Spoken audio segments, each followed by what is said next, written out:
ਸਾਹ ਲੈਣ ਕੇ ਨਾਲ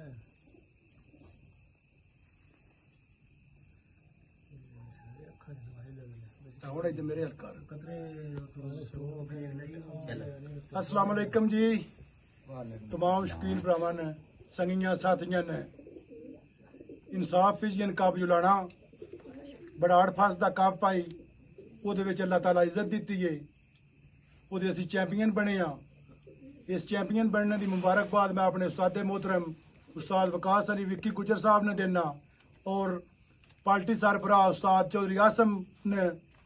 मेल वाली पार्टी सारी मुबारक जनाब मेरी तरफों उस्ताद वकास विक्की गुजर जिंदाबाद उस्ताद आसम गुजर जिंदाबाद आसम चौधरी जिंदाबाद अजे ना काट के इधे कार ना यार बाकी ये वीडियो बनाने का कोई मकसद नहीं खुशी तो बनाइए बड़ा अड़फस का कप पाई ते बाकी तमाम शौकीनां मैं एक गल दसना चाहना कि ये कबूतरबाजी किसी की विरासत नहीं है ये उतार चढ़ाव आते रहते ने ते बाकी कुछ बंदियां वास्ते एक दो लफज ने मेरे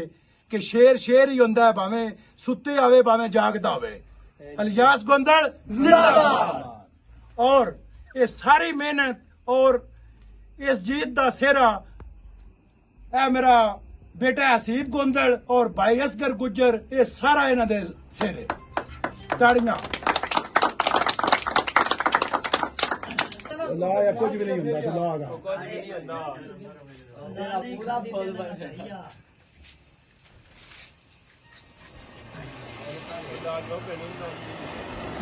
आप सही दे